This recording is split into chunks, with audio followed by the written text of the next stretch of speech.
નમસ્તે વિદ્યાર્થી મિત્રો, ઓનલાઈન લેક્ચર્સમાં બાળકો ફરી એકવાર આપનું હાર્દિક સ્વાગત છે। આજે આપણે ભણી રહ્યા છીએ પ્રકરણ નંબર 4 ગતિમાન વિદ્યુત ભાર અને ચુંબક તત્વનો ભાગ નંબર 14। ખાસ કરીને ભાગ નંબર જે આપણો 12 છે એમાં આપણે સરસ મજાનો કન્સેપ્ટ જોયો કે જ્યારે નિયમિત ચુંબકીય ક્ષેત્રની અંદર કોઈ વિદ્યુત પ્રવાહ આધારિત ગૂંચળાને રાખવામાં આવે તો એ ગૂંચળું ઉપર જે ટોર્ક લાગે છે એનું શું શોધતા હતા આપણે? સમીકરણ। બરાબર। હવે આજનો આપણો કન્સેપ્ટ એમાં ને એમાં આગળ છે કે જે ટોર્ક લાગી રહ્યું છે અને ચુંબકીય ડાયપોલ મોમેન્ટનું સરસ મજાનું સૂત્ર ધાર્યું છે m = ia અને જે ટાઉનું જે સમીકરણ મળે છે NIAB sin θ, જ્યારે θ જેટલો એંગલ હોય એના a અને b વચ્ચે તો τ = NIAB sin θ, અને જ્યારે 90 ડિગ્રી એંગલ હોય મીન્સ કે આપણું b અને a વચ્ચે જ્યારે 90 ડિગ્રી એંગલ પડી રહ્યો છે તો ત્યારે સૂત્ર થશે τ = NIAB। બરાબર। એ સાથે આપણા મુદ્દાઓ આપણે જોતા હતા। આજે આપણો મુદ્દો ભણવો છે કોઈ ચુંબકીય ડાયપોલ તરીકે વિદ્યુત પ્રવાહ આધારિત ગૂંચળું। સેમ કન્ડિશન જે રીતે આપણે જોયું કે કોઈ વિદ્યુત પ્રવાહ આધારિત ગૂંચળા ઉપર શું લાગી રહ્યું છે? ટોર્ક। અને એ જ પ્રમાણે ચુંબકીય ડાયપોલ ને કારણે મીન્સ કે વિદ્યુત પ્રવાહ આધારિત જે ગૂંચળું છે એ શેના તરીકે વર્તે છે? તો કે ચુંબકીય ડાયપોલ તરીકે વર્તે છે। હવે બાળકો આપણી પાસે સરસ મજાના પ્રકરણ નંબર 1 માં બે સમીકરણો છે। એક છે વિદ્યુત ડાયપોલની અક્ષ ઉપરનું સમીકરણ E = 2kp/r3 અને એક સમીકરણ છે એની વિષુવરેખા ઉપરનું સમીકરણ અને એ છે E વિષુવરેખા = kp/r3। આ બંને સમીકરણો સાથે હું દેખાડવી છે આપણે સામ્યતા, જે મેગ્નેટિક ફિલ્ડ છે અને ઇલેક્ટ્રિક ફિલ્ડ છે એમની વચ્ચેનો ભેદ સમજીએ। તો સૌથી પહેલો કન્સેપ્ટ આપણો વિદ્યુત પ્રવાહ આધારિત ચુંબકીય ડાયપોલ તરીકે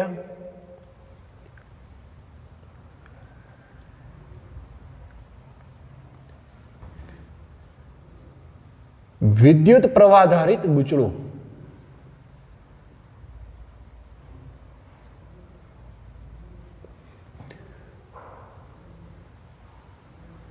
કોઈ વિદ્યુત પ્રવાહ આધારિત ગૂંચળામાંથી જ્યારે I જેટલો પ્રવાહ પસાર થાય તેની અક્ષ ઉપરનું ચુંબકીય ક્ષેત્રનું સૂત્ર આપણે તાર્યું છે અને એના કેન્દ્ર ઉપરનું પણ ચુંબકીય ક્ષેત્રનું સૂત્ર આપણે તાર્યું છે। બરાબર। જરાક તાજું કરી લઈએ, આકૃતિ સહિત આપણે જોઈ લઈએ કે ભાઈ કોઈ I જેટલો વિદ્યુત પ્રવાહ આધારિત એક રિંગ અને જેમની ત્રિજ્યા r હોય,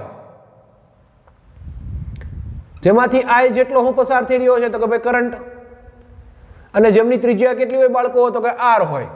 એવી મારી પાસે શું છે? તો કે વિદ્યુત પ્રવાહ આધારિત રિંગ। આ r થી x જેટલા અંતરે આવેલા કોઈ p બિંદુ પાસે મારે શું મેળવવું છે? તો કે ભાઈ ચુંબકીય ક્ષેત્ર। બરાબર।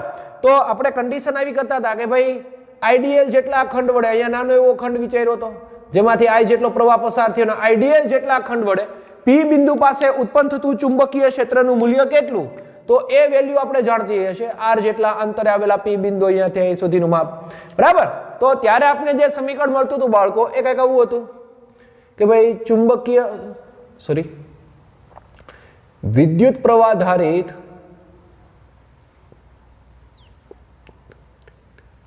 ગૂંચળા ના કેન્દ્રથી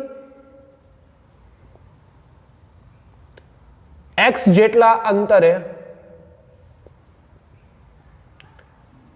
આવેલા p બિંદુ પાસે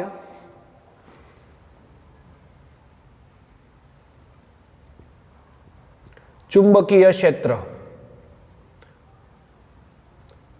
તો એ સમીકરણ હતું B = μ0 IR² / 2 x² + r² 3/2 સમીકરણ નંબર 1। બરાબર। આ જ આપણું મૂળભૂત સમીકરણ છે। બરાબર। જ્યારે કેન્દ્રથી કેટલું અંતર હોય? તો કે x જેટલા અંતરે કોઈ p બિંદુ પાસે ઉદ્ભવતા ચુંબકીય ક્ષેત્રનું મૂલ્ય કેટલું? તો કે B = μ0 IR² / 2 x² + r² 3/2। હવે આ કન્સેપ્ટમાં આપણે આગળ વધીએ। જોઈએ બાળકો, ઇન કેસ આ p બિંદુને હું ખૂબ ઘણા અંતરે લઈ જાઉં દૂર દૂર તો મીન્સ કે x વધ્યો પણ રિંગની ત્રિજ્યામાં ફેરફાર થતો નથી, એટલે x is greater than r છે। બરાબર। એટલે જો r એ x ની સાપેક્ષે ખૂબ નાનો હશે તો આ પદને હું શું કરી શકું? અવગણી શકાય। એટલા માટે જે સમીકરણ તૈયાર થશે એને જરાક સમજીએ। જ્યારે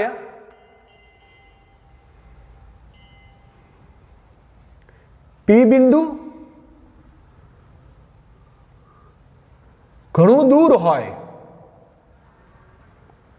ત્યારે હું તૈયાર થશે ઉદાહરણ ને જોજી x is greater than r તો r x ની સાપેક્ષે ખૂબ નાનો છે તો સરવાળાના પદમાં r ને શું કરી લઈએ અવગણી લઈએ તેથી સમીકરણ 1 પરથી શું લખાશે સમીકરણ 1 પરથી બાળકો જોઈએ તો કે સમીકરણ 1 ઉપરથી આવું લખી શકીએ કે ભાઈ x ને અવગણીએ તેથી b is equal to continue આપણો જે પોઈન્ટ છે આવો થશે sorry b is equal to μ0 I r square એમ જ છેદમાં r સ્ક્વેર ને અવગણ્યું છે વધુ કોણ x સ્ક્વેર પણ એની કેટલી ઘાત તો કે 3/2 લાવવું થયું x સ્ક્વેર ની 3/2 તો 2 2 કેન્સલ x નો શું થઈ ગયો ઘન તો છેદમાં આવ્યું 2x નો ઘન બરાબર સમીકરણ નંબર કહીએ 2 હવે મારે બનાવવું છે સમીકરણ e is equal two 2kp upon x નો ઘન મીન્સ કે r નો ઘન જો જી છેદમાં અંતરનો ઘન આવી ગયો હવે ઉપરના ભાગની વાત રહી તો કે સમીકરણ 2 ને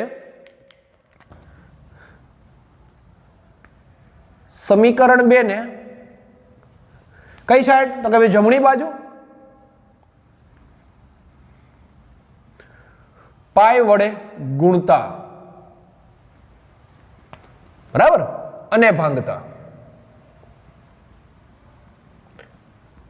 જે સમીકરણ છે જમણી બાજુ સમીકરણ 2 નો જમણો ભાગ એમાં પાઈ વડે ગુણવું છે અને પાઈ વડે ભાંગવું છે શું કામ આવું કરવું છે પછી સમજાવું પહેલા આપણે એને પાઈ વડે ગુણી દઈએ અને પાઈ વડે ભાંગી દઈએ તેથી સમીકરણ b નહીં μ0 આ એમ જ પાઈ વડે ગુણ્યું આ થઈ ગયું પાઈ r સ્ક્વેર છેદમાં પાઈ વડે ગુણ્યું આ થઈ ગયું 2 પાઈ x નો ઘન જો જી પાઈ r સ્ક્વેર r એ વર્તુળની ત્રિજ્યા r એ વર્તુળાકાર ચાપ રિંગની ત્રિજ્યા અને r એની જે કન્ડિશન એની ત્રિજ્યા દેખાડે પાઈ સાથે મલ્ટીપ્લિકેશન કરો લાહુ બની જશે એનું ક્ષેત્રફળ તો આપણું જે સમીકરણ આવ્યું બાળકો એમાં આવતી જશે b is equal to μ0 I pi r square એટલે શું લખી શકાશે તો કે ભાઈ a લખી શકાશે બરાબર છેદમાં 2 પાઈ x નો ઘન એમ જ હવે ia એટલે શું તો કે ia એટલે જાણીએ છીએ momentum magnetic momentum m is equal two ia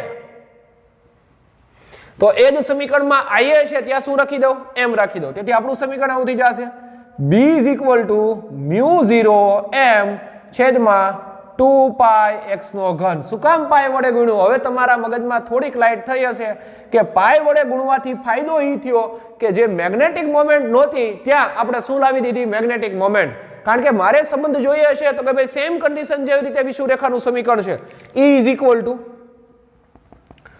2kp upon r ઘન જ્યાં p એ એની ડાયપોલ ચાક માત્રા છે વિદ્યુત ડાયપોલ ચાક માત્રા m અહીંયા શું છે તો કે ચુંબકીય ડાયપોલ ચાક માત્રા બરાબર તો m સાથે આવી ગયો હવે વાત રહી 2 પાઈ ને હજી ફેરવવા છે મારે કારણ કે મારો મૂળભૂત એકમ છે ને એમાં મારે એને ફેરવી કાઢવા તો સમીકરણ 3 ને જમણી બાજુ 2 વડે ગુણું અને 2 વડે ભાંગી દઉં સમીકરણ 3 ને જમણી બાજુ શું કામ 2 વડે ગુણું કારણ કે જો જી k ની વેલ્યુ રાખો એટલે 4 પાઈ ઇપ્સિલોન 0 થાય તો છેદમાં 4 પાઈ નથી તો 4 પાઈ બનાવવા માટે અહીંયા શું કરવું પડશે 2 વડે ગુણવું પડે તો અહીંયા ઉપર એ પણ 2 વડે ગુણવું પડશે તેથી સમીકરણ 3 ની જમણી બાજુએ 2 વડે ગુણતા અને 2 વડે ભાંગતા તો સમીકરણ શું તૈયાર થશે તો સમીકરણ આપણું તૈયાર થશે b is equal to 2μ0 m અથવા તો લખી દઉં b is equal to μ0 2m છેદમાં 2 વડે ગુણો એટલે થઈ જશે 4 પાઈ x નો ઘન તો આ મળી ગયું બાળકો આપણું વિદ્યુત પ્રવાહધારિત ગૂંચળાથી એમની અક્ષ પર નું ચુંબકીય ક્ષેત્રનું સૂત્ર क्या એમની અક્ષ ઉપરનું શું મળી ગયું બાળકો આપને ચુંબકીય ક્ષેત્રનું સમીકરણ b is equal to μ0 4 pi 2m divide by x નો ઘન હવે આ જ સમીકરણ ને આ સમીકરણમાં શું ડિફરન્સ છે જોઈએ e is equal two 2 k ની વેલ્યુ રાખી દઉં 4 પાઈ ઇપ્સિલોન 0 બરાબર p નો p એમ જ છેદમાં રહ્યો r નો ઘન तो जो जी ते समीकरणमां तो के भाई 2 छे तो के आ 2 छे जेवी डायपोल मोमेंट छे एमां न्या मैग्नेटिक मोमेंट छे अहींया r नो घन छे तो अहींया x नो घन छे अहींया 4 पाई छे तो अहींया म्यू 0 नथी पण म्यू 0 ए कोना जेवुं काम करी रह्युं छे तो के 1 एप्सिलॉन 0 जेवुं काम करी रह्युं छे तो सेम कंडीशन जे रीते तमारी पासे इलेक्ट्रिक फील्ड નું સમીકરણ છે એવું ને એવું તમારી પાસે ક્યાંનું છે તો કે ભાઈ મેગ્નેટિક ફીલ્ડ નું શું થાય બાળકો સમીકરણ કહી શકાય આ જ રીતે એના અક્ષ ઉપરની વાત થઈ અને આ જ રીતે જો તમે વિદ્યુત પ્રવાહ આધારિત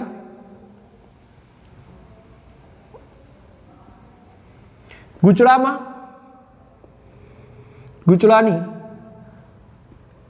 લંબ સ્વરૂપે લાગતું ચુંબકીય ક્ષેત્ર એટલે કે એની વિષુવ રેખા ઉપર જોઈએ છે ક્યાં જોઈએ છે એની વિષુવ રેખા ઉપર હવે વિષુવ રેખાનું સમીકરણ શું છે બાળકો જો જી વિષુવ રેખાનું સમીકરણ આવું છે E = KP ના છેદમાં R નો ઘન બરાબર તો કે ને જરાક દૂર કરી દઈએ એટલે આવું થઈ જશે 1/4 પાઈ એપ્સિલોન 0 P R નો ઘન તો આ જ રીતે મેગ્નેટિક ફિલ્ડ નું સમીકરણ શું થાય તો કે E છે ને કોને રિપ્લેસ કરું હું B ને રિપ્લેસ કરું બરાબર ચાલો 4 પાઈ તો છે એપ્સિલોન 0 1 એપ્સિલોન 0 છે ન્યા કોને રિપ્લેસ કરવું જોઈએ 1 એપ્સિલોન 0 જેવો કોણ ભાગ ભજવે મ્યુ 0 એટલે આવું બનશે મ્યુ 0 ડિવાઇડ બાય ખાલી હું વધ્યા તો કે 4 પાઈ 1 એપ્સિલોન 0 એની જગ્યાએ કોણ લાવ્યા મ્યુ 0 p ની જગ્યાએ કોને રિપ્લેસ કરું તો કે m ને અને r ની જગ્યાએ કોને રિપ્લેસ કરું તો કે x ને આ મળી ગયું મને m ની વિષુવ રેખા ઉપર ઉત્પન્ન થતું મેગ્નેટિક ફિલ્ડ નું સમીકરણ વિષુવ રેખા પર उत्पन्न थतु मैग्नेटिक चुंबकीय क्षेत्र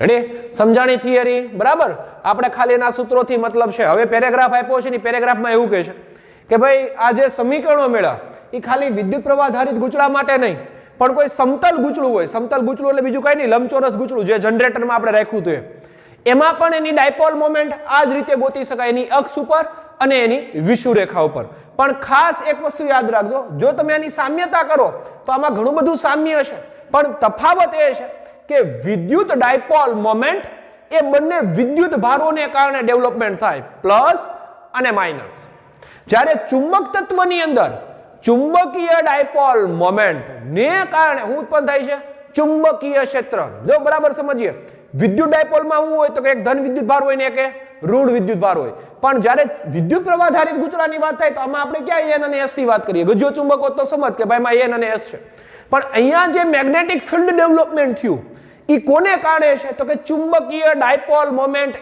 m ને કારણે છે બરાબર એટલે ખાસ યાદ રાખશું વિદ્યુત ડાયપોલ માં જે વિદ્યુત ક્ષેત્ર ડેવલપમેન્ટ થઈ રહ્યું છે પ્લસ માઈનસ ને કારણે હોય જ્યારે પહેલામાં તો કે ચુંબકીય ડાયપોલ ને કારણે હોય બીજો તફાવત કે વિદ્યુત ડાયપોલ માં એકાંકી વિદ્યુત ભારોનું અસ્તિત્વ છે ખાલી ધન ખાલી ઋણ જ્યારે ચુંબકીય ક્ષેત્રમાં ખાલી n અને ખાલી s નું અસ્તિત્વ છે નહીં બરાબર આ m ની વચ્ચેનો શું છે ભાઈ તફાવત અને આ m ની વચ્ચેની શું થાય સામ્યતા બીજો કન્સેપ્ટ ખાસ કે હવે વિદ્યુત પ્રવાહ આધારિત ગૂંચળું કઈના તેના તરીકે કામ કરી શકે જો વિદ્યુત પ્રવાહ આધારિત ગૂંચળું શું ઉત્પન્ન કરે ચુંબકીય ક્ષેત્ર હા કરે આર્યનું સમીકરણ ચુંબકીય ક્ષેત્ર ઉત્પન્ન કરે છે બીજું ખૂબ ઘણા દૂર અંતરે સેના તરીકે વર્તવા મળે એક ડાયપોલ તરીકે વર્તે ચુંબકીય ડાયપોલ તરીકે ખુદ વર્તવા લાગે છે અને ત્રીજો કન્સેપ્ટ એ જ ગૂંચળાને જો કોઈ ચુંબકીય ક્ષેત્રની અંદર રાખું તો એ ફરશે એટલે કે એના ઉપર શું લાગે છે ટોર્ક આ વિદ્યુત પ્રવાહ આધારિત ગૂંચળા ઉપર ત્રણ પ્રકારના બળો ત્રણ પ્રકારની કન્ડિશન થાય ઘટનાઓ ઘટે એક ખુદ ગૂંચળું હું ડેવલપમેન્ટ કરે ચુંબકીય ક્ષેત્ર જો એમાં પ્રવાહ પસાર થતો હોય તો ખૂબ દૂરાંતરે વયા જાવ ઘણા દૂરાંતરે વયા જાવ તો એ સેના તરીકે વર્તવા મળે એક ડાયપોલ તરીકે વર્તવા લાગે અને જો એ ગૂંચળાને સમાન ચુંબકીય ક્ષેત્રની અંદર રાખો તો હું ડેવલપમેન્ટ કરે તો કે એના ઉપર ટોર્ક લાગે અને ટોર્કને કારણે ગૂંચળું કેવી ગતિ કરવા લાગે ચાક ગતિ બરાબર તો આ થયું આપણી પહેલી થિયરી એટલે આપણે ખાસ યાદ હોવું જોઈએ કે એમાં આપણે શું શીખાશીએ બીજું કાંઈ છે નહીં એક વખત પાઈ વડે ગુણ્યું છે એક વખત 2 વડે ગુણ્યું છે અને અહીંયા x is greater than much greater than શું દેખાડી દીધું છે r રેડી ચાલો નેક્સ્ટ થિયરી ઉપર આપણે કામ કરીએ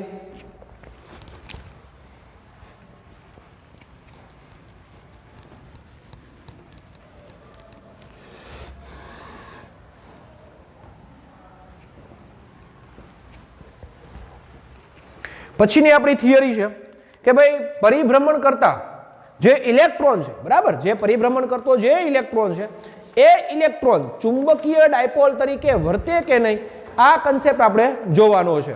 તો જોઈએ આપણો કન્સેપ્ટ, પરિભ્રમણ કરતા ઇલેક્ટ્રોનની ચુંબકીય ડાયપોલ મોમેન્ટ. નેક્સ્ટ, પરિભ્રમણ કરતા ઇલેક્ટ્રોનની ચુંબકીય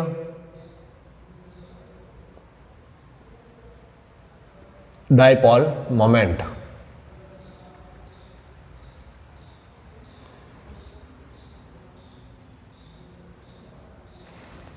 હવે એ પહેલા આપણે ધોરણ 11 સાયન્સનું કેમેસ્ટ્રી થોડુંક યાદ હોવું જોઈએ, પરમાણુ વિશે જ્યારે ભણતા હતા ત્યારે, બરાબર. આવું થયું બાળકો. જે થોમ્સન નામના વૈજ્ઞાનિકે ઇલેક્ટ્રોનની શોધ કરી, પછી ત્યાર પહેલા લોકો એવું જ માનતા હતા કે ખરેખર પ્રવાહનું નિર્માણ કોણ કરી રહ્યો છે, તો કે ધન વિદ્યુત ભાર.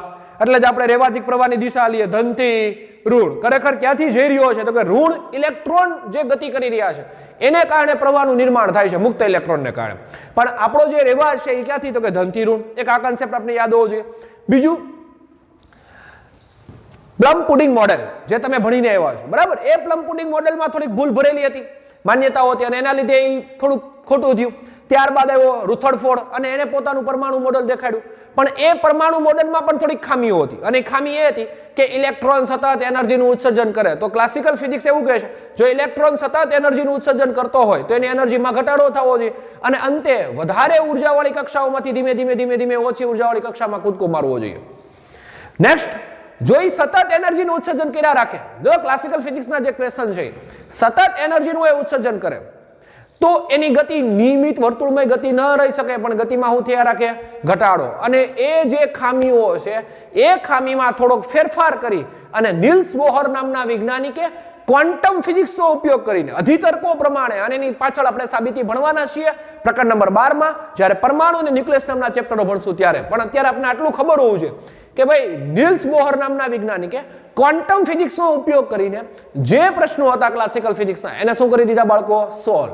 અને એને એના પોતાના 3 અધિતર્કો આપ્યા. એ અધિતર્ક પ્રમાણે ઇલેક્ટ્રોન એવી જ કક્ષામાં રહે જ્યાં એનર્જીનું ઉત્સર્જન ન થાય. બીજો જે અધિતર્ક છે એનો આપણે અહીંયા ઉપયોગ કરવો છે ખાસ. ઇલેક્ટ્રોન એ જ કક્ષામાં રહે જેનું કોણીય વેગમાન h/2π જેટલું હોય.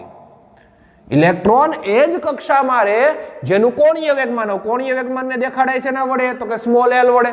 સૂત્ર યાદ હોવું જોઈએ, જેમ ટાઉનું સૂત્ર છે R×F, રેખીય બળ, બરાબર, એની સાથે લંબ અંતરનો ગુણાકાર. એમ કોણીય વેગમાન એટલે બીજું કાંઈ નહીં, લંબ અંતર ગુણ્યા રેખીય વેગમાન p વાળું, p = mv, બરાબર. તો આ ટોર્ક લાગે, આ ક્યુ આવી જાય, તો કે કોણીય વેગમાન. તો કોણીય વેગમાનના પૂર્ણ ગુણાંક સ્વરૂપે હોવું જોઈએ. હવે જો મારી પાસે જે તે સમયે બોહર, અત્યારે તમને ખબર છે કન્નુલાલજી મનુનાગજી KLMN છે, પણ જે તે સમયે કેટલી કક્ષાઓ હતી, n કક્ષાઓ માનતા હતા. તો n કક્ષાનું કુલ વેગમાન કેટલું થાય, તો કે nh જેટલું થાય. એકનું h/2π હોય તો n નું કેટલું થશે, તો કે nh/2π. આને બોલાય ક્વોન્ટેનાઇઝેશન, કક્ષાઓનું ક્વોન્ટેનાઇઝેશન. જેમ આપણે વિદ્યુત ભારોનું ક્વોન્ટેનાઇઝેશન સમજીએ છીએ, એક ઇલેક્ટ્રોન નહીં પણ ઘણા બધા છે એટલે આપણે કહીએ નંબર ઓફ ઇલેક્ટ્રોન્સ ne. એ જ રીતે આ આપણું કોણીય વેગમાન છે. તેનું સૂત્ર આપણે યાદ હોવું જોઈએ. આ કન્સેપ્ટ ભણતા હોય તો l = nh/2π. એટલે સૌથી પહેલા આપણે એની આપણે સમજણ હોવી જોઈએ, બરાબર, જે આપણે પરમાણુ અને ન્યુક્લિયસમાં ઓલરેડી ભણવાના છીએ, પણ અત્યારે આટલું જ યાદ હોવું જોઈએ. ચાલો હવે વધીએ આપણા મૂળભૂત ટોપિકમાં. હવે બોહરે જે મોડેલ આપ્યું ને એ શેના માટે આપ્યું હતું, કે હાઇડ્રોજન પરમાણુ માટે આપ્યું હતું. તો આપણે હાઇડ્રોજન પરમાણુની જે રચના છે એને સમજીએ અને એના ઉપરથી આગળ વધીએ.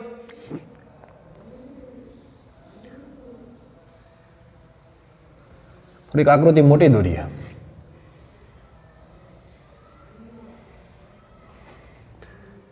હાઇડ્રોજન પરમાણુની અંદર એક જ પ્રોટોન અને એની કક્ષામાં એક જ શું છે ભાઈ, ઇલેક્ટ્રોન છે.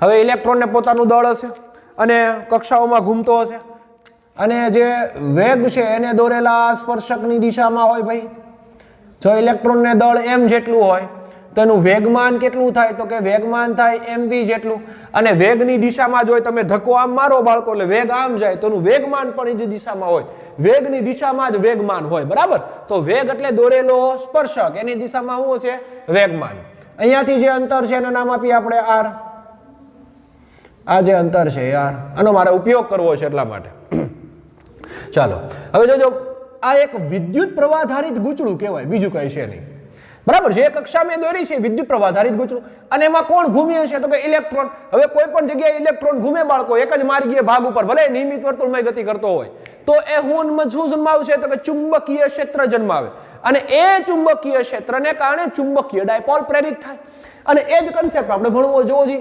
પરિભ્રમણ કરતા ઇલેક્ટ્રોનની ચુંબકીય ડાયપોલ મોમેન્ટ એટલે જે બોહર મોડેલ છે એ અને એની સાથેનું કોણીય વેગમાન અને આપણી ચુંબકીય ડાયપોલ મોમેન્ટને કઈ સંબંધ છે અને સંબંધ આપણે જાણવો છે જેમ કેમિસ્ટ્રીમાં બે ક્વોન્ટમ આંક તમે સમજો છો મુખ્ય ક્વોન્ટમ આંક અને ચુંબકીય ક્વોન્ટમ આંક એનો સૌથી અગત્યનો પાયો અહીંયા છે એટલે ખાસ આ થિયરીને આપણે સમજશું અને જોતા જઈએ તો જે રચના છે એને સમજી લઈએ અને એના ઉપરથી લખાણ આપીએ ઈસવીસન 1911 ક્વોન્ટમ ફિઝિક્સના ઉપયોગ વડે ક્વોન્ટમ ભૌતિક શાસ્ત્રના ઉપયોગ વડે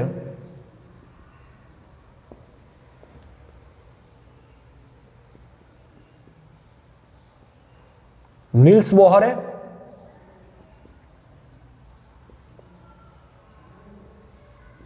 પરમાણુ મોડેલ રજૂ કર્યું હવે એના પ્રમાણે બે બળો અહીંયા લાગે જોવો જી ધન વિદ્યુત ભાર અને ઋણ વિદ્યુત ભાર તો કે ધન વિદ્યુત ભાર ને ઋણ વિદ્યુત ભાર વચ્ચે જે બળ લાગે એને નામ આપીએ છીએ વિદ્યુતીય બળ સેમ કન્ડિશન આવું જ થઈ રહ્યું છે જ્યારે સૂર્યની આજુબાજુ કોણ ઘૂમે પૃથ્વી ઘૂમે તો એમની વચ્ચે જે બળ લાગે છે કયું છે તો કે ગુરુત્વાકર્ષણ બળ છે બરાબર આ બંને બળોનો ઉપયોગ કરીને આપણે આપણી કન્ડિશનો સમજવી છે તો સૌથી પહેલા આપણે જોતા જઈએ પણ ક્યારે સમજશું તો કે 12મા પ્રકરણમાં બરાબર હવે જે તમે અહીં રચના બનાવી છે એની જ વાત કરીએ હાઇડ્રોજન પરમાણુમાં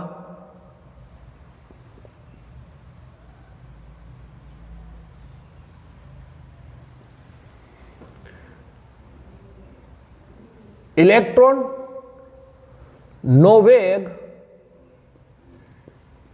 તેને દોરેલા સ્પર્શકની દિશામાં હોય છે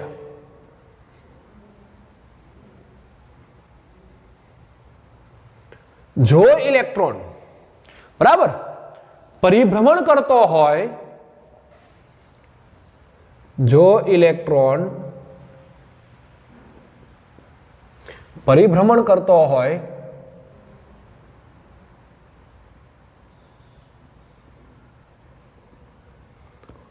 તો ઉત્પન્ન થતો વિદ્યુત પ્રવાહ શું કામ વિદ્યુત પ્રવાહ મેળવીએ છીએ કારણ કે મારે એને કોની હારે સાંકળવું છે ચુંબકીય ડાયપોલ તો એનું સૂત્ર હું બાળકો તો કે m = IA એ તો મળી જાય ઇન કેસ r જેટલી ત્રિજ્યા હશે અને સીધું એનું ક્ષેત્રફળ નિયમિત વર્તુળમય ગતિ કરી રહ્યું πr² પણ i ક્યાંથી લેવા જાવ એટલે i મેળવવા સૌથી પહેલા આપણે કામ કરવું પડશે હવે i જોતો હશે કોણ ઘૂમી રહ્યો છે તો કે ઇલેક્ટ્રોન ઘૂમી રહ્યો છે તો આવું સૂત્ર થાય i = q ના છેદમાં કેપિટલ T સ્મોલ t નથી રાખો કારણ કે નિયમિત વર્તુળમય ગતિ કરે એટલે આપણે આમ લખી જાય એક ચક્ર પૂર્ણ કરવા માટે લાગતો સમય એટલે એનો હું બની ગયો તો કે આવર્તકાળ બની ગયો બરાબર તેથી આ એમ જ q એટલે શું રાખીએ તો કે એની ક્વોન્ટાઇઝેશન પ્રમાણે ડિવાઇડ બાય t પણ કેટલા ઇલેક્ટ્રોન છે તો કે હાઇડ્રોજન પરમાણુ મોડેલ છે H એટમ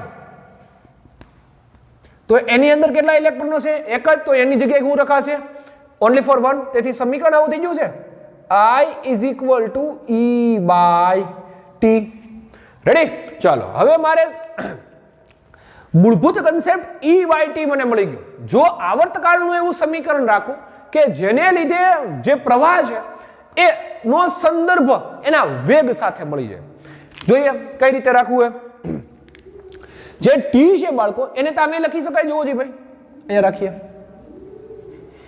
કે વેગ બરાબર અંતરના છેદમાં સમય તો તમારે સમય એટલે કે કેપિટલ ટી જોઈએ છે. અંતર કેટલું થશે? આર જેટલી ત્રિજ્યા આમ ઘૂમે, બરાબર છે. તો વર્તુળમય ભાગમાં અંતર થશે તો કે એના પરિઘ જેટલું, અને એનો પરિઘ થશે બાળકો 2πr ડિવાઈડ બાય વેગને નામ આપી દે v, કારણ કે ઇલેક્ટ્રોનનો વેગ આપણે કેટલો લીધો છે? v જેટલો. તો ટી નું સમીકરણ શું મળ્યું? તો કે 2πr ડિવાઈડ બાય v. એ રાખીએ અને શું મેળવી લઈએ આપણો જવાબ. તેથી i ઇઝ ઇક્વલ ટુ ઈ, એમ જ ટી ની વેલ્યુ શું રાખીશ ભાઈ? તો કે 2πr ડિવાઈડ બાય v, પણ છેદનો છેદ અંશમાં, તો આ મળી ગયો આપણે ev, બરાબર. તો આ મળ્યો આપણે સમીકરણ નંબર 1. ઉત્પન્ન થતો શું મળ્યો? તો કે વિદ્યુત પ્રવાહ. અને આ વિદ્યુત પ્રવાહનું સમીકરણ મારે શેમાં રાખવું છે? તો કે ડાયપોલ મોમેન્ટમાં. તો મૂકીએ અને જવાબ મેળવીએ. તેથી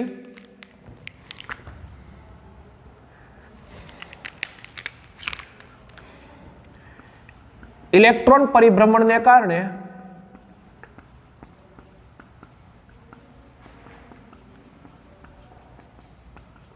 ઉત્પન્ન થતો વિદ્યુત પ્રવાહ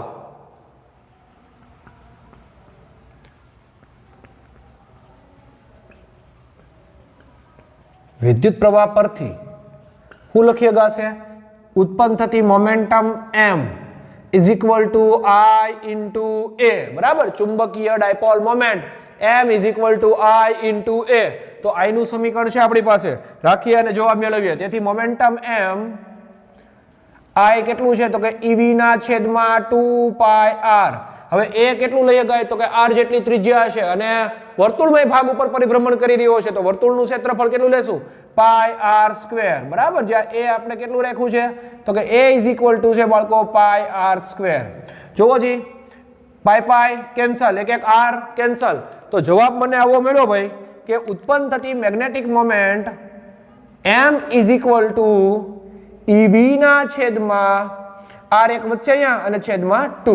પણ અહીંયા જે કક્ષીય આપણી જે મોમેન્ટમ છે એને m વડે દેખાડીએ છીએ, પણ કક્ષીય મોમેન્ટ છે આપણી, કક્ષીય મોમેન્ટ, કારણ કે ઇલેક્ટ્રોન ક્યાં ઘૂમી રહ્યો છે? તો કે કક્ષાઓમાં. એટલે આપણે એનું નામ આપી દઈશું કક્ષીય મોમેન્ટને શેના વડે દેખાડશું? μl વડે. શેના વડે દેખાડશું? μl. તેથી સૂત્ર આપણું આવું તૈયાર થશે કે ભાઈ m ની જગ્યાએ શું રાખવું? μl. તેથી μl is equal two EVR/2, સમીકરણ નંબર 2, બરાબર. જે કક્ષીય મોમેન્ટ છે એને શેના વડે મેં દેખાડી? μl વડે. હવે બાળકો જરાક સમજીએ, જે કક્ષીય મોમેન્ટ છે એ. બીજું, બોહરના અધિતર્ક પ્રમાણે કક્ષા પાસે શું હોવું જોઈએ? કોણીય વેગમાન હોવું જોઈએ. એનો અર્થ કે તમારી કક્ષીય મોમેન્ટ અને તમારા કોણીય વેગમાન વચ્ચે કંઈક સંબંધ હોવો જોઈએ. તો સૌથી પહેલા તો આ સમીકરણમાં મારે કોણીય વેગમાન લાવવું પડે. એવું તે શું કરું કે જેથી એ કોણીય વેગમાન આવી શકે? તો એના માટે એક જ કન્સેપ્ટ છે કે કોણીય વેગમાનનું સૂત્ર છે મારું L is equal two R cross mv. ખરેખર P છે, બરાબર, mv. જો તમે ક્રોસ દૂર કરો તો આવું બનશે mvr sin થીટા. હવે અહીંયા જોવો જી, આ mv અને આપણો r, એમની વચ્ચે ખૂણો કેટલો છે? 90 ડિગ્રી. એટલે થઈ જશે sin 90 ની વેલ્યુ 1. તો L ઇઝ ઇક્વલ ટુ મળ્યું મને mvr. તો મારી પાસે અહીંયા v અને r છે પણ m નથી. જો ઉપરના સમીકરણમાં સમીકરણ 2 ની જમણી સાઈડ m વડે ગુણું ને m વડે ભાગું તો આ સમીકરણમાં હું L ની કિંમત રાખી શકું. એટલે કે કક્ષીય મોમેન્ટ અને કોણીય વેગમાન વચ્ચેનો સંબંધ દર્શાવતું હું તારવી શકાય સૂત્ર. ઘણા બાળકો એમ કે ભાઈ શા માટે ભાઈ કક્ષીય મોમેન્ટ અને કોણીય વેગમાન વચ્ચે સંબંધ તારવવો છે? મૂળભૂત કન્સેપ્ટ એ છે ક્યાં ફરે ઇલેક્ટ્રોન? તો કે કક્ષામાં. તો કક્ષામાં એ જ ઇલેક્ટ્રોન રહી શકે, ક્વોન્ટમ વાદવાળાને ઉપયોગ કરવો પડે. એ જ ઇલેક્ટ્રોન રહી શકે જેનું કોણીય વેગમાન હોવું જોઈએ. હવે કોણીય વેગમાન સાથે પહેલા તો શું હોવું જોઈએ ને? સંબંધ. એટલે આપણે સમીકરણ 2 ને શેમાં ફેરવશું? તો કે ના કોણીય વેગમાન સાથે. સમીકરણ 2 ને ની જમણી બાજુ m વડે ગુણતા અને m વડે ભાગતા. તો તૈયાર શું થશે? m વડે ગુણો ને m વડે ભાગી દો. જો જી, μl m વડે ગુણી દઈએ આને એટલે આવું થઈ જશે mvr છેદમાં 2m. પણ mvr હમણાં સમજાયું. mvr એટલે શું લખી શકાય? તો કે L લખી શકાય. તેથી μl is equal two E/2m into L કોણીય વેગમાન અને કક્ષીય મોમેન્ટ વચ્ચેનો હું તારવી દીધો સંબંધ. જો જે ઈ ની વેલ્યુ અચળ હોય એમની વેલ્યુ અચળ, બે અચળ, તો આમ કહેવાય કોઈ પણની કક્ષીય મોમેન્ટ એના કોણીય વેગમાનના સમપ્રમાણમાં હોય છે.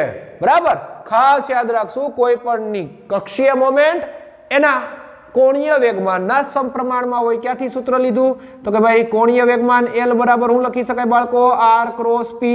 તેથી L બરાબર R ક્રોસ એટલે mv, સોરી P એટલે mv, ક્રોસ તો ક્રોસ એમ જ, L એમ જ, R mv શું લખીએ ગાશે? sin theta.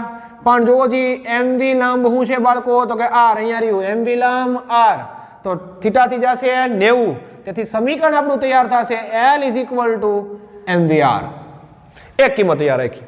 બરાબર, ચાલો હવે કોણીય વેગમાન એ પણ સદિશ રાશિ છે, કક્ષીય મોમેન્ટ એ પણ સદિશ રાશિ છે. હવે કક્ષીય મોમેન્ટની દિશા કઈ રીતે હોય જરાક એ આપણે સમજવું છે. બરાબર, ધ્યાન આપીએ. જે દિશામાં ઇલેક્ટ્રોન જાય એ દિશામાં આપણે ક્યારેય પ્રવાહ ગણતા નથી. આપણે યાદ જ છે ભાઈ, બેટરીમાંથી આવી રીતે પ્રવાહ જતો હશે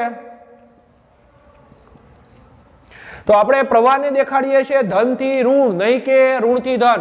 એટલે કે ઇલેક્ટ્રોન આમ જઈ રહ્યો છે. બરાબર, ઇલેક્ટ્રોન છે આમ જઈ રહ્યો છે, આ રીતે આમ.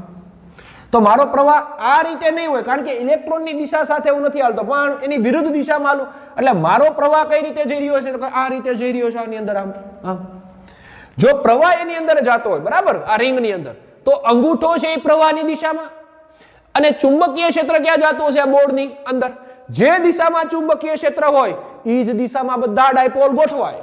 તેનો અર્થ એની ડાયપોલ મોમેન્ટ પણ કોની દિશામાં હશે? ચુંબકીય ક્ષેત્રની દિશામાં. ફરીવાર ટેક્સ્ટબુકમાં લખ્યું છે, પણ આપણે યાદ હોવું જોઈએ કે ઇલેક્ટ્રોન આમ ઘૂમી રહ્યો છે, પણ આપણે ક્યારેય ઇલેક્ટ્રોનની દિશામાં વિદ્યુત પ્રવાહને લેતા નથી. એની કઈ દિશામાં? વિરુદ્ધ દિશામાં. તો વિદ્યુત પ્રવાહ આમ વહે છે. હવે વિદ્યુત પ્રવાહ જે વહી રહ્યો છે, તો વિદ્યુત પ્રવાહ જમણા હાથના અંગૂઠાના નિયમ પ્રમાણે, મીન્સ કે મારો ભાગ દેખાડી ન ગયો એટલા માટે. બરાબર, આવી રીતે આમાંથી ક્યાં નીકળે? બહાર જાય. ક્યાં જતું હોય? અંદર. તો અંગૂઠો છે એ પ્રવાહની દિશા દેખાડશે, અને આ જે છે એ શું દેખાડશે? તો કે મેગ્નેટિક ફિલ્ડ. તો મેગ્નેટિક ફિલ્ડ જે દિશામાં છે એ જ દિશામાં આપણી શું હોય? ચુંબકીય ડાયપોલ મોમેન્ટ. કારણ કે ભાઈ જે દિશામાં ક્ષેત્ર હોય ને એ જ દિશામાં બધું ગોઠવાય, ટૂંકું ને ટચ. બરાબર, ચાલો. તેથી મેગ્નેટિક મોમેન્ટ આપણી ક્યાં જતી હશે? અંદર, મ્યુ એલ. હવે આની દિશા તો મળી ગઈ. કોણીય વેગમાનની દિશા જાણવી છે. જોવો જી કોણીય વેગમાનમાં આમ ઘૂમે છે, એટલે કે mv અને r, આની વાર્તા આપણે કરવાની છે. જોઈએ શું થાય છે. આ r, આ mv.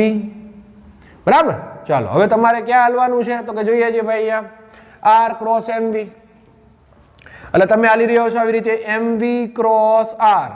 હવે mv cross r, mv cross r એટલે કઈ દિશા થાય? તો કે આ સમઘડી થાય.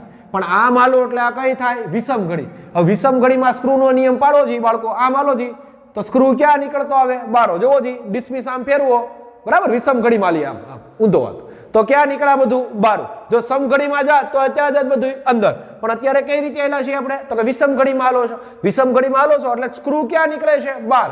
તો જ્યાં જે બહાર તરફ જઈ રહ્યું છે એ જે છે એ શું દેખાડશે આપણું? તો કે કોણીય વેગમાન. એટલે કોણીય વેગમાન ક્યાં તરફ છે? તો બહાર તરફ છે. એનો અર્થ કે મ્યુએલ અંદર, ઓલું કોણીય વેગમાન બહાર, એકબીજાની કેવી દિશામાં?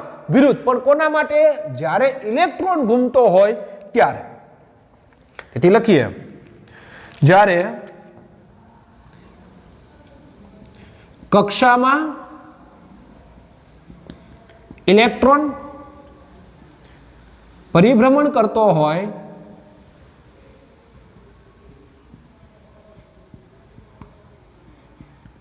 ત્યારે, બરાબર, કક્ષામાં કોણ પરિભ્રમણ કરી રહ્યો છે? ઇલેક્ટ્રોન. ત્યારે એમનું કોણીય વેગમાન અને એમની કક્ષીય મોમેન્ટ વચ્ચેનો સંબંધ આવો થઈ જશે -e(2m × L). આ માઇનસ શું કામ લખ્યું છે? એનું કારણ કે કક્ષીય મોમેન્ટ અને કોણીય વેગમાન એકબીજાની કેવી દિશામાં છે? વિરુદ્ધ. આ જઈ રહ્યું છે અંદર, તો કોણીય વેગમાન કઈ રીતે? તો કે વિષમ ઘડી. વિષમ ઘડીમાં હાલશો તો કોણીય વેગમાન ક્યાં તરફ નીકળશે? બહાર. એટલે એકબીજાની કેવી દિશામાં છે? આ વિરુદ્ધ દિશામાં. જ્યારે ઇલેક્ટ્રોન ઘૂમતો હોય ત્યારની વાત થઈ. હવે ઉલટી પ્રોસેસ. ઇન કેસ કક્ષામાં કોઈ ધન વિદ્યુત ભાર ઘૂમે છે, આપણે તો બે વિદ્યુત ભાર હાલવાનું છે, કારણ કે બંનેને પોતાની ડાયપોલ મોમેન્ટો હશે. જોઈએ, હવે કક્ષામાં ધન વિદ્યુત ભાર ઘૂમતો હોય ઇન કેસ, ક્યુ પ્લસ ઘૂમે છે. તો હવે આપણે તો પ્રવાહ તો પ્લસની દિશામાં ચાલીએ એટલે એમાં કંઈ ફેરફાર થવાનો છે નહીં. જોવો જી આમ ઘૂમતો હશે પ્લસ, ઇલેક્ટ્રોન આમ વિરુદ્ધ જાય. આપણે એક દાખલો ગણીને આવ્યા છીએ ઉદાહરણ નંબર 2, એમાં જે ક્યુનો વેગ હતો એ આ તરફ હતો અને ઇલેક્ટ્રોનનો વેગ એનાથી કઈ દિશામાં લીધો તો બાળકો વિરુદ્ધ. હવે જો અહીંયા ધન વિદ્યુત ભાર ઘૂમતો હોય તો એ તો આ જ રીતે ઘૂમે છે, ઇનકેસ આ રીતે ઘૂમે છે આમાં, બરાબર. તો જે દિશામાં ધન વિદ્યુત ભાર ઘૂમે છે એ જ દિશામાં આપણો વિદ્યુત પ્રવાહ હોય, કારણ કે ધનથી ઋણ ચાલીએ છે. તો ધન તો ફરીથી મેગ્નેટિક મોમેન્ટ ક્યાં ગઈ? અંદર ગઈ. હવે ધન વિદ્યુત ભાર ઘૂમતો હોય ને ત્યારે આપણે જરાક આકૃતિને અલગ કરીને દેખાડવી છે એટલે સમજાય આપણે. જ્યારે કક્ષામાં ધન વિદ્યુત ભાર પરિભ્રમણ કરે,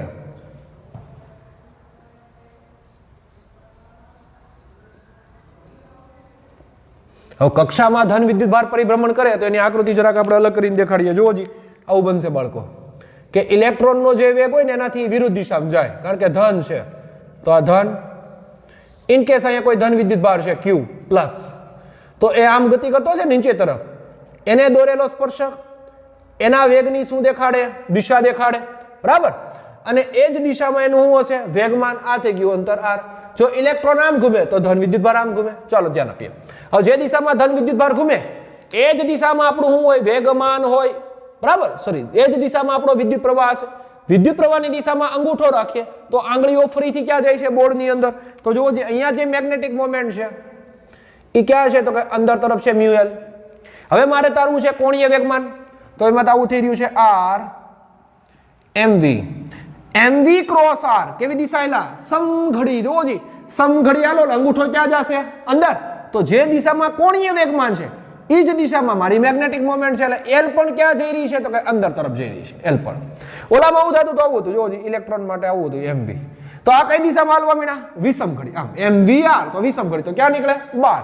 અહીંયા mvr તો ક્યાં? તો કે સમઘડી. ક્યાં જશે? અંદર, બરાબર. કન્સેપ્ટ એ જ છે. તેથી મેગ્નેટિક મોમેન્ટ μl અને કોણીય વેગમાન વચ્ચેનો સંબંધ આવો થઈ જશે. μl બરાબર E divide by 2me m into l, બરાબર. કારણ કે આ બંને દિશા કેવી છે? એક જ. બંને ક્યાં જઈ રહ્યા છે? અંદર. જ્યારે અહીંયા બંને એકબીજાની વિરુદ્ધ, એટલે કઈ સાઈન રાખી છે આપણે? માઇનસ. તો આ ભાગને આ જે ગુણોત્તર મળે છે એને કહેવાય એનો ગાયરો નો મેગ્નેટિક રેશિયો. શું બોલાશે એનો? ગાયરેનો magnetic ratio. E by 2m ના ગુણોત્તરને એનો ગાયરેનો મેગ્નેટિક રેશિયો બોલાય. અને એની વેલ્યુ જો તારવી હોય તો બંનેના તમે કિંમતો મૂકીએ ને એની વેલ્યુ તારવી હોય, એની વેલ્યુ થાય 1.6 ગુણ્યા 10 - 19, 2 9.1 ગુણ્યા 10 - 31. મલ્ટીપ્લિકેશન કરી દઈએ અને જવાબ આપીએ, બરાબર.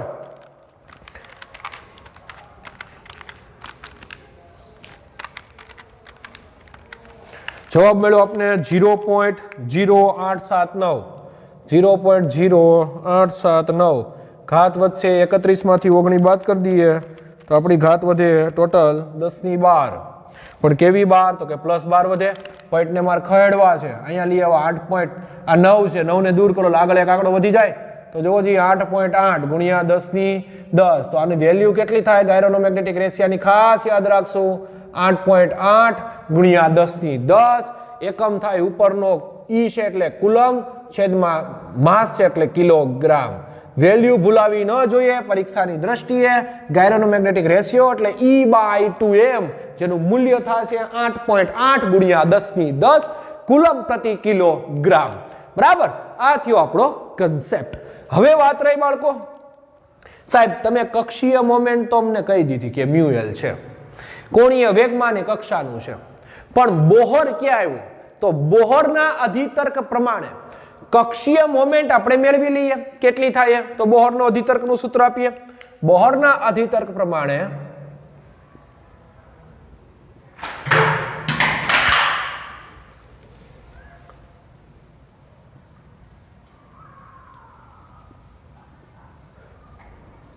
કક્ષાનું કોણીય વેગમાન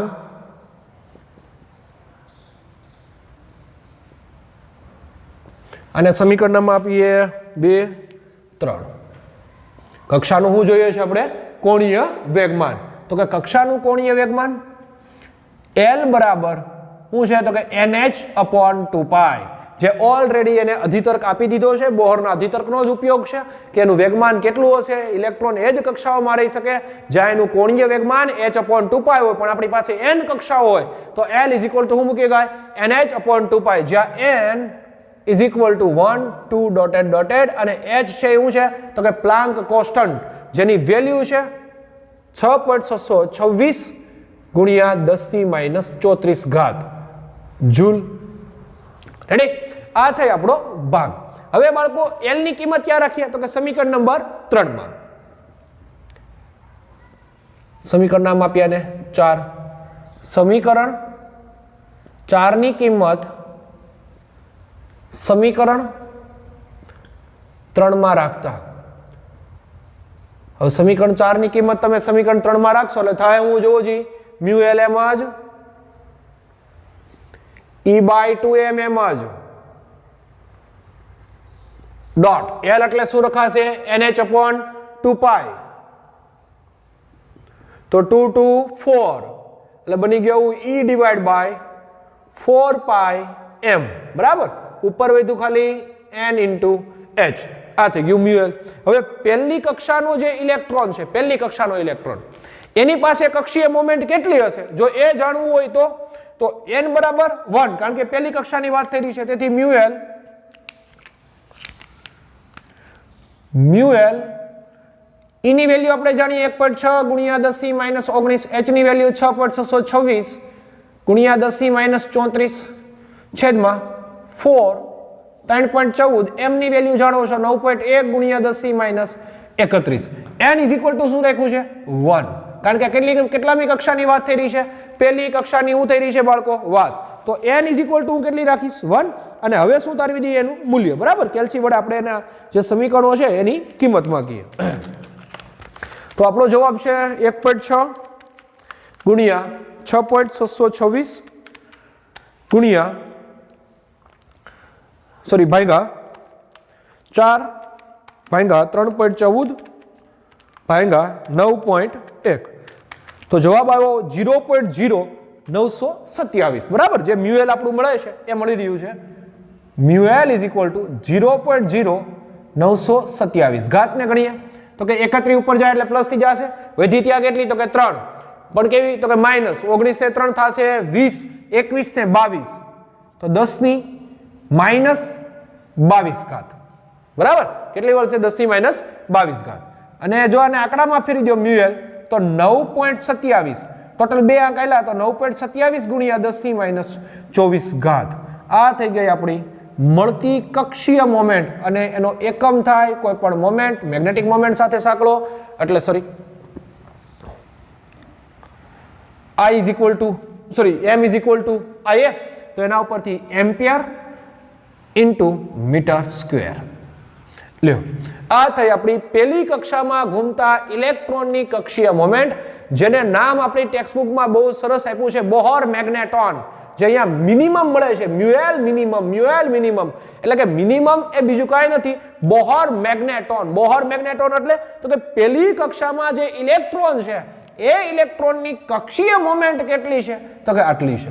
ખાસ એના આંકડાઓ યાદ રાખશું અને એના પરથી આપણે શું તારવા છે એના સમીકરણો. બાળકો, હવે એક મુદ્દો સરસ મજાનો આપ્યો છે આપણી ટેક્સ્ટબુકમાં કે ઇલેક્ટ્રોન ઘૂમે છે ને કક્ષામાં, તો એને પોતાની કક્ષીય મોમેન્ટ પણ છે, અને એક ઇલેક્ટ્રોન પાસે પોતાની સ્પિન મોમેન્ટ છે. એટલે કે ઇલેક્ટ્રોન આવી રીતે નથી ઘૂમતો આમ, પણ ઇલેક્ટ્રોન એની અંદર આમ પોતે સ્પિન થતો હું થઈ રહ્યો છે ઘૂમી રહ્યો છે. એટલે જે સ્પિન થતી હશે તો એની પાસે એની સ્પિન મોમેન્ટ પણ હશે, અને જો ઇલેક્ટ્રોન કક્ષાઓમાં ઘૂમતો હશે તો એની પાસે કક્ષીય મોમેન્ટ પણ હશે. પણ આપણે એને સૌથી સહેલા ઉદાહરણ વડે સમજવું છે. જુઓ જી બાળકો, એક 3 સોસાયટી છે, ગરીબ, અમીર અને મધ્યમ, બરાબર. આ 3 કક્ષા છે, તો દરેકને પોતાની મોમેન્ટ છે. ગરીબને ગરીબની મોમેન્ટ છે, અમીરને અમીરની મોમેન્ટ છે, મધ્યમને મધ્યમની મોમેન્ટ છે. હવે 3 વ્યક્તિ એવા આવ્યા,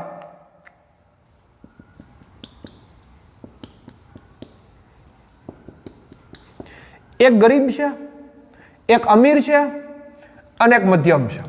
આને પોતાની પણ મોમેન્ટ છે.